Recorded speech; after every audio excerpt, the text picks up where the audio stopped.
في ناس كتير بتخش الاستوديو وبتبقى عايزة تعمل أكتر من سيت اب إضاءة، بس للأسف مش بتبقى عارفة وبتبقى فاكرة إن هي لازم أكتر من مصدر ضوء يبقى معاها. إحنا في الفيديو ده هنتعلم إزاي أو هنجرب مع بعض إزاي بمصدر ضوء واحد مع اختلاف الموديفاير نقدر نطلع أكتر من شكل ضوء. هنحط الجريد مرة، هنشيل الجريد، هنقرب من الموديل، هنبعد، هنغير، هنعمل حاجة سوفت، هنعمل حاجة هارش لايت، وهنشوف مع بعض إيه الاختلاف ما بين كل صورة والتانية. طيب إحنا النهاردة معانا عايدة.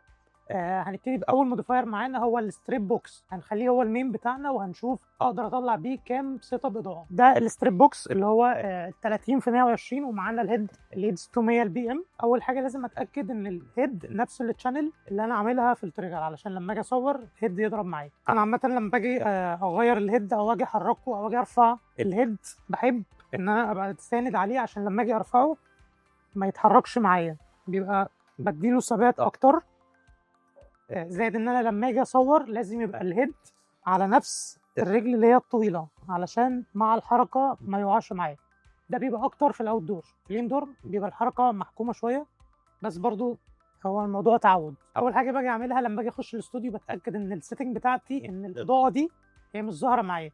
ازاي؟ ان انا بخلي ايزو 100 فتحه عدسه 5 و6 او 6 و3. انا هخليها دلوقتي 6 و3 وشطر 160، وبطفي التريجر وبصور صورة وبتأكد إن هي توتالي بلاك.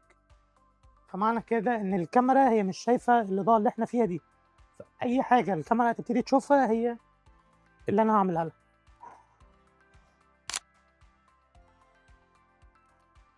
لها. طيب هي دلوقتي الصورة منورة، بس أنا حاسس إن هي مش شبعانة ضوء، فالباور بتاع الهيد بتاعي 1/8، فأنا هبتدي أعليه أخليه 1/4. يلا تاني. أعتقد كده أحسن. حلوة دي.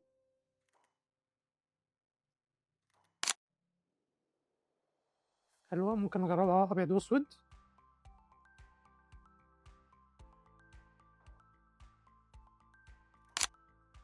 احنا شايفين ان الباك جراوند في الصورة هي جراي، بس هي في الحقيقة هنا هي أبيض. ده ليه؟ لأن الضوء ما وقعش عليها، فده بيقدر يديني فرايتي ان انا لو عايز باك جراوند اسود هقدر ابعد الموديل اكتر عن الباك جراوند فهيديني باك جراوند اسود او جراي على حسب بعدي وقربي للباك جراوند. احنا دلوقتي كمان حاطين الجريد على الستريب، هنجرب نشيله بنفس الاتجاه بتاعه بنفس كل حاجه وهنشوف الافكت بتاعه عامل ازاي. دلوقتي هنجرب نصور نفس الصوره بنفس السيتنج وهنشوف الافكت بتاعه عامل ازاي. يلا بينا.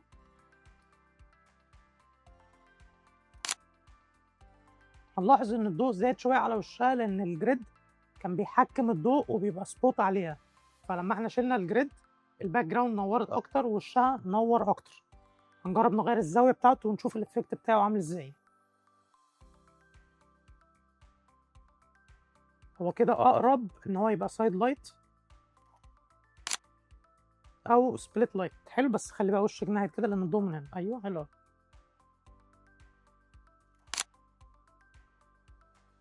حلو.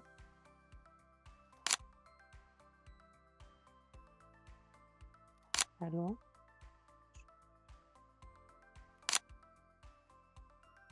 نايس.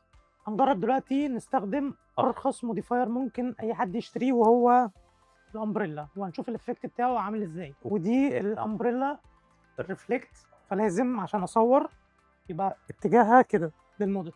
هرفعها شويه. حلو. نايس.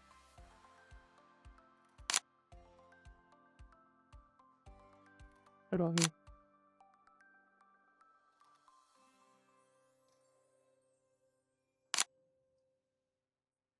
حلو أوي. هنلاحظ هنا ان الامبريلا هي نشرت الضوء في كل المكان وادتني اضاءه وايت قوي مش دراماتيك. فلو انا عايز صوره دراماتيك مش هينفع استخدم الامبريلا.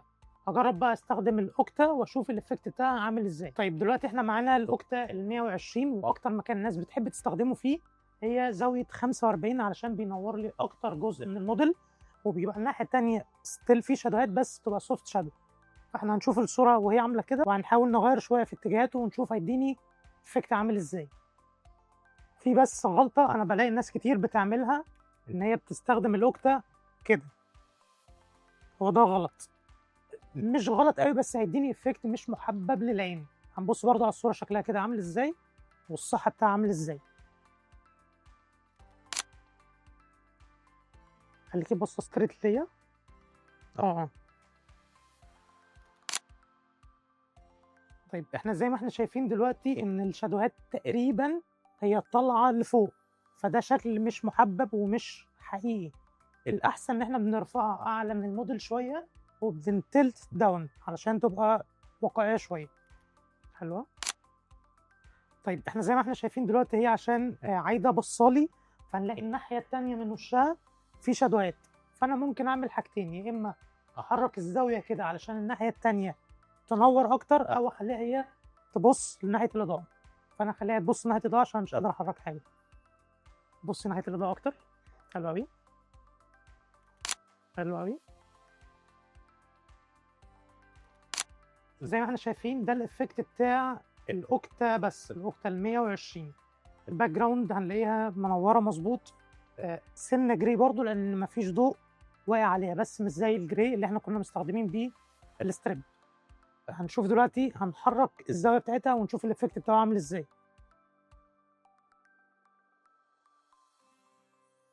حلو، قرب شويه كده. ايوه حلو.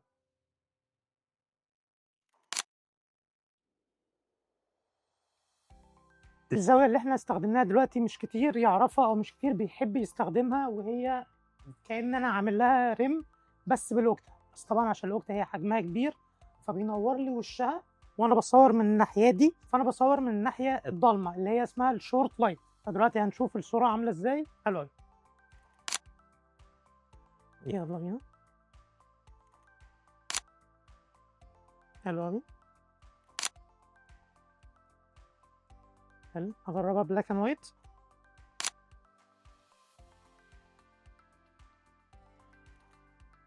في حاجه مهمه جدا في ناس كتير مش بتحب تستخدمها، بس انا عن نفسي ما اقدرش استغنى عنها، وهي الجريد.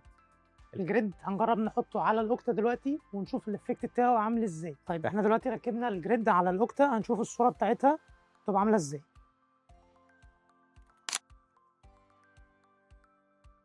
حلو.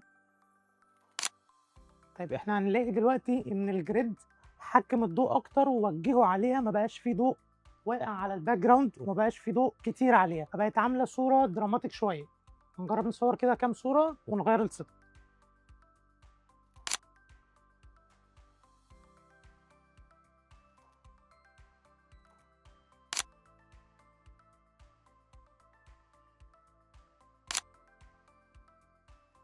نعم. حلو قوي. دلوقتي هنجرب نغير مكان الاوكتا وهنخليها بزاويه 45 برضو وقدامها. طيب انا في حاجه ممكن اعملها علشان ابقى شايف شكل الصوره عامل ازاي من قبل ما اصور، ان انا بطفي نور المكان وبشغل الموديلنج اللي في الهيد. حلو قوي. نايس.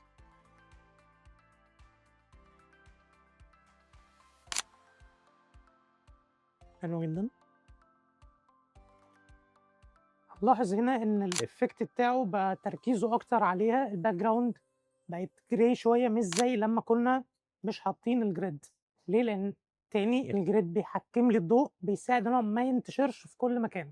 وده كان الموديفايرز اللي معانا دلوقتي. استنوني في فيديو تاني هنجرب اكتر من موديفاير ونجرب الحاجات اللي هي الهورش لايت. سلام.